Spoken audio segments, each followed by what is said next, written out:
Good morning student. विद्यालय school में online class. आज आप संस्कृत पढ़ेंगे। संस्कृत के चैप्टर नंबर फर्स्ट पर बात करेंगे।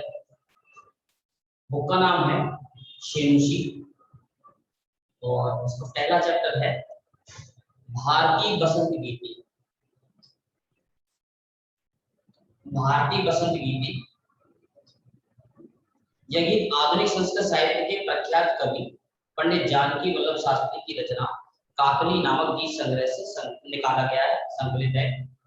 इसमें सरस्वती की वंदना की गई है। सरस्वती वंदना करके कामना की गई है कि सरस्वती ऐसी वीणा बजाओ कि मधुर मंजरियों से पीत पंक्ति वाले अर्थात पीली पंक्ति वाले आम के वृक्ष, कोयल का कुंजन, वायु का धीरे धीरे बहना, अमराइयों के काले भ्रमों का गुंजार, नदियों का बहता हुआ जल कलकल की आवाज करते हुए बसंत ऋतु में मोहक हो उठे।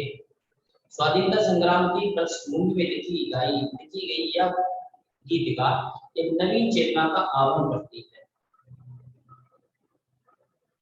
मतलब उस समय जिस समय कविता की गीत लिखा गया था उसमें स्वाधीनता संग्राम चल रहा था, देश की आजादी के लिए लड़ाई चल रही थी।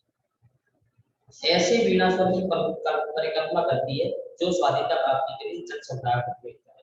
जन समुदाय को प्रेरित करने के लिए यह कविता है। इसमें सरस्वती की वंदना की गई है। निनाद नवीनामय वाणी वीणा। निनाद अर्थात है निद्राम वालय अर्थात लगातार बजाओ। नवीनामय यानी कि नवीन प्रकार से, नए प्रकार से। वाणी वीणाम, वीणा को वाणी, वाणी अर्थात सरस्वती। हे सरस्वती लगातार नई वीणा को बजाओ। मृदु गायन गीतम ललित नीतिक लीनाम, और मीठा गाओ, मीठे गीतों को गाओ, कोमल मीठे गीतों को गाओ। सुंदर सुंदर नीति, सुंदर सुंदर नीतियों में लीन, नीतियों में डूबे हुए सुंदर गीत मधुर गीत गाओ। मधुर मंजरी पिंजरी फूतमाला। मंजरी कहते हैं आम के जो पुष्प होते हैं, आम के जो फूल होते हैं, वहां पर आम के फूलों की नई नई और नए नए फूल आ रहे होते हैं तो झुंडा और फूल होते हैं, उसे मंजरी कहा जाता है। और पिंजरी भूतमाला कहते हैं पीले रंग से, पीले रंग से वो फूल जो होते हैं वो पीले रंग से मालाओं से होते हैं, तो पीले रंग की माला फूलों की पुष्प मालाओं से सुंदर सुंदर माला। बसंते लसंती सरसा रसाला। बसंत ऋतु में इस प्रकार से आम के वृक्षों पर जो बसंत ऋतु में आम के वृक्षों पर जो बौर आती है, बहुत सारे उस एक साथ पीले कलर के इकट्ठे होते हैं, वो सुंदर लगते हैं और जिनसे जो है ना आम उत्पन्न होते हैं। तो आम के वे पेड़ जो रस युक्त हैं, आम के पेड़ समूह, उनके बहुत सारा समूह, रसाला अर्थात समूह, आम के पेड़ों का समूह। कलापा ललित कोकिला काकलीनाम, और कोयल की मधुर मधुर ध्वनि को सुनते हुए, कोयल की मधुर आवाज को सुनते हुए, इन दृश्यों को देखते हुए कोयल द्वारा बसंत ऋतु के अंदर हे सरस्वती माता नई वीणा को बजाओ। बहत मंद मंद समीरे समीरे, जहां पर धीमी धीमी बहत अर्थात बहती है, मंद मंद समीरे समीरे, ठंडी ठंडी हवा और नमी युक्त हवा, मतलब जिस हवा में नमी रहती है। सनीरे अर्थात नीर युक्त वायु, नीर युक्त वायु मतलब पानी से जुड़ी हुई वायु, और पानी युक्त वायु को हम कहते हैं यहाँ पर नमी वाली वायु। ठीक, नमी युक्त वायु धीमी धीमी चल रही है, ठंडी ठंडी हवाएं धीरे धीरे चल रही हैं। कलिंदा आत्मजाय, कलिंदा आत्मजाय जाया समना तीरे, और जहां पर यमुना नदी के किनारे फैली हुई लताएं, यमुना नदी के किनारे फैली हुई सुंदर पौधों की लताएं, लताम पंक्तियां वर्णों के मधु माधवी नाम, सुंदर सुंदर पंक्तियों को देखते हुए, लताओं के वृक्षों की लताओं को देखते हुए, उनका मधुर दृश्य करते हुए लताओं के, मधुर मालती लताओं के दर्शन करते हुए या उनको देखते हुए, आलोक अर्थात देखते हुए, हे सरस्वती निनाद, निनाद है, निनाद है अर्थात हे सरस्वती माता, वही लाइन में फिर से लिखनी है, नवीनामय वाणी वीणा, हे सरस्वती माता अपनी वीणा को बजाओ। ललित पल्लवे पादवे पुष्प कुंजे, ललित पल्लवे अर्थात नए नए पल्लवों, नए नए पेड़ पौधों पर, नए नए पौधों पर पुष्पों के कुंज यानी बहुत सारे फूलों के गुच्छे इकट्ठे हो रहे हैं, नए नए पुष्प उग रहे हैं, सुंदर सुंदर। मलया मार्गों चुम्बिते मंज कुंजे, और चंदन के वृक्ष की सुगंध, चंदन के वृक्ष से जो हवा निकल रही है उनकी सुगंधित वायु से स्पर्श करते हुए, और सुंदर लताओं से आच्छादित चारों ओर की बहती हुई लताएं अर्थात बेलें, बेलों से ढके हुए स्वलिंति तंति प्रेक्ष्यम, और सुंदर लताओं के और चंदन की वायु के इत्यादि की आवाज करते हुए, पानी के कलकल की आवाज करते हुए, और साथ में उन पर बहुत सारे, यहाँ पर क्या है, मलिन मालिन्यम, मलिन मालिन्यम यानी मलिन यानी गंदे प्रकार का एक कीड़ा होता है, काले कलर का कीड़ा, यहाँ पर काले रंग का भौरे के द्वारा उनका झुंड उनकी आवाजों के भंग करते हुए, उनकी आवाजों को सुनते हुए, हे निनाद है, हे सरस्वती माता वीणा बजाओ। लतानां निंदात सुम शांतिशीलम, लताओं के लगातार शांतिशीलम, पेड़ों के लगातार ऊपर खिलने वाले पुष्प, उनका शांति का वातावरण, चले सलिलम सलिलम सलिलम सलिलम, और उनके द्वारा बहती हुई सुंदर सुंदर धीमी धीमी हवा है, तवा काढ़ने, और उसको तवा काढ़ने हाथ सुनकर, वीणाम अदीनाम नदीनाम, ऐसा लग रहा है जैसे वो वीणा नदियों की करकल आवाज, झरनों के बहते हुए पानी से इत्यादि से सुंदर आवाज आ रही है, वे सभी ऐसा लग रहा है जैसे सरस्वती माता अपनी नई वीणा से, अपनी नई वीणा से बजाओ, लगातार बजाओ, वीणा बजाओ। अब है, ये चैप्टर था सरस्वती माता का आह्वान करते हुए। इस चैप्टर में केवल बसंत ऋतु का वर्णन किया गया है कि बसंत ऋतु में किस प्रकार का दृश्य दिखता है। बसंत ऋतु में आम के वृक्षों पर भौर आ जाती है, आम के वृक्षों पर पीले रंग के पुष्प इकट्ठे हो जाते हैं, बहुत सारे पुष्प, सुंदर पुष्प लगते हैं, और वो पुष्पों को देखकर जो ना कोयल, बसंत ऋतु में कोयल कूकने लगती है, एक सुंदर मधुर गीत सुनाई देता है। ठीक, भौरे भी पेड़ पौधों के पुष्पों के ऊपर चारों ओर भौरा करके घूमते हैं। यमुना नदी किनारे का पानी कलकल की आवाज करते हुए बहने लगता है, मंद हवा जो है ना धीमी नमी युक्त वायु बहती है, ऐसी हवा सुंदर मीठी मीठी हवा लगती है। ठीक इस प्रकार के प्रकृति चित्रण का वर्णन करते हुए कहा है यहाँ पर, ये सरस्वती माता, सरस्वती का आह्वान करते हुए गीत गाया गया है, ये माता वीणा को बजाओ। ये था आपका चैप्टर।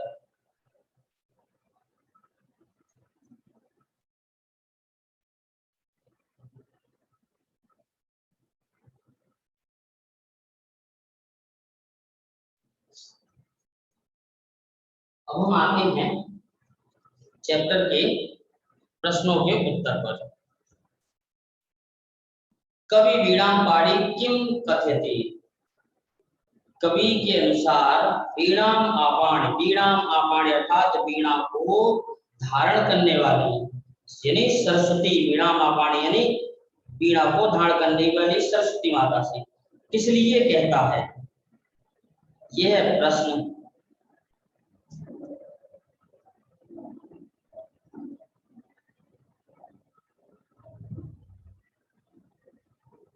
क्या कहता है। कवि वाणी वीणा निनादितुम कथ्यते, निनादितुम यानी लगातार वीणा को बजाने के लिए कहता है। कवि वाणी वीणाम निनादितुम कथ्यते, बसंते सलिलो तब वीणाम आकर्ण, बसंते किम भवति, बसंत में क्या होता है। तो बसंत ऋतु हमने क्या बताया था, बसंत ऋतु में आपको बताया था कि बहुत सारी पुष्प, वो आम के वृक्षों पर जो ना पुष्प पीले कलर के आने लगते हैं, उसको मंजरी कहा जाता है। ठीक, नई नई लताएं आना शुरू हो जाती है, उन पर फूल होते हैं, चारों आम के वृक्ष पर भौर आ जाती है। चलिए क्वेश्चन का आंसर पे आते हैं। बसंते मधु मंजरी, मधुर मंजरी पिंजरी, भूतमाला सरसा रसाला लसंती। ठीक, आम के वृक्ष पर, आम जो है ना लदने शुरू हो जाते हैं, बहुत सारे झुंड के झुंड। एवं ललित कोकिला काकलीलाम कलापा सुबंते, और वहां पर कोयल की आवाज जो है ना उगते हुए उसकी शोभा बढ़ाती है। ग नंबर का प्रश्न है, सलिलम तब बीणाम आकर्ण कथम उच्चले। सलिलम तब बीणाम आकर्ण सलिलम उच्चले।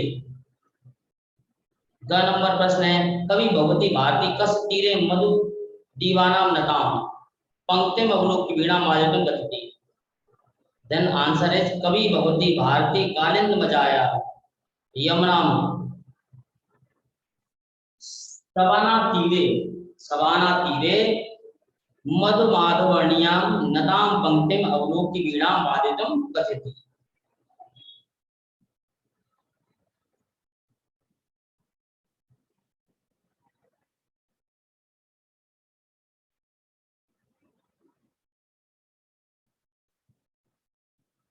इसके बाद हमारी यहाँ पर मैचिंग है।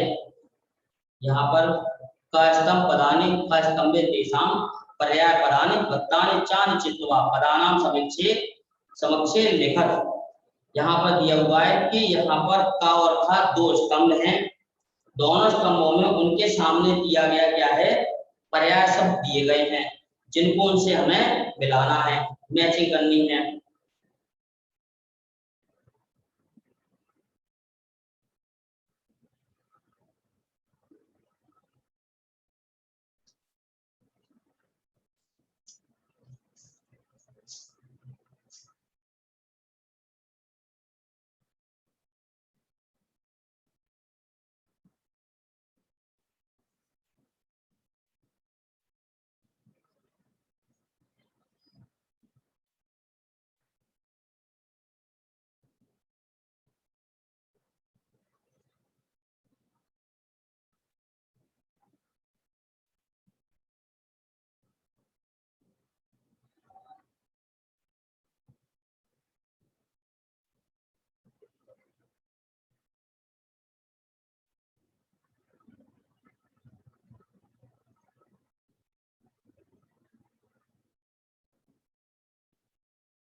ये है, पाठ में वाणी का प्रयोग किया गया था सरस्वती के लिए, रसाला का प्रयोग किया गया था आम के लिए, धनामृम समीर पवन के लिए, और तीरे अर्थात तट पर तटे, और आलिनाम शब्द आया था वो था भ्रमरों के लिए अर्थात कुआं के लिए।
इसी तरह तीसरा प्रश्न है, अधोलिखितानि पदानि युज्य संस्कृत भाषा है वाक्य रचना करो।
अगला प्रश्न था, प्रथम श्लोकस्य आशयं हिंदी भाषायां आंग्ल भाषायां वा लिखति। पहले श्लोक का आशय हिंदी भाषा या फिर अंग्रेजी भाषा में लिखो। तो हिंदी भाषा में है, इसका अर्थ जिस समय पहले श्लोक में लिखा गया था, बताया था मैंने, बसंत ऋतु में आम के वृक्ष पर मीठी मीठी बोरों जो सरस रस से युक्त हैं, शोभित हुई आम के वृक्ष पर उनकी पंक्तियां दिखाई दे रही हैं और उन पर मीठी आवाज से युक्त कोयल क्या है, गाने गा रही है समूह के साथ, और ऐसा दृश्य बड़ा ही सुंदर लग रहा है। अगर हम अंग्रेजी भाषा में कहें तो हम इसे लिखेंगे अर्थ को, in the spring season the lines of the mango trees decorated with a cluster of sweet buds are visible and enhancing the flight of sweet singing cuckoos sitting among them।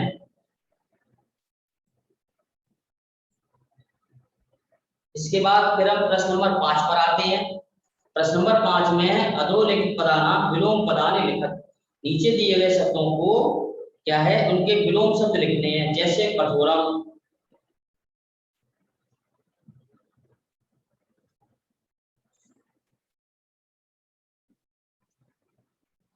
कठोरम, यहाँ पर कठोर का होगा कठोर, कठोर यानी कठोर का विपरीत शब्द विलोम शब्द लिखना है, तो विलोम शब्द होगा कठोर का मृदुम।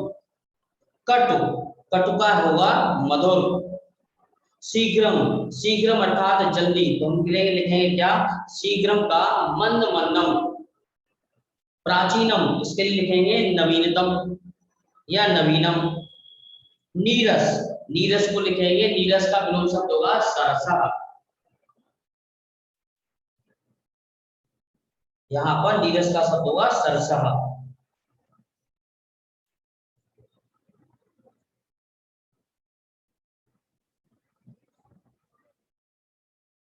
पूरे पाठ का हिंदी अर्थ था, हे सरस्वती माता अपनी वीणा को बजाओ, सुंदर नीतियों से भरपूर मधुर गीत का गान करो।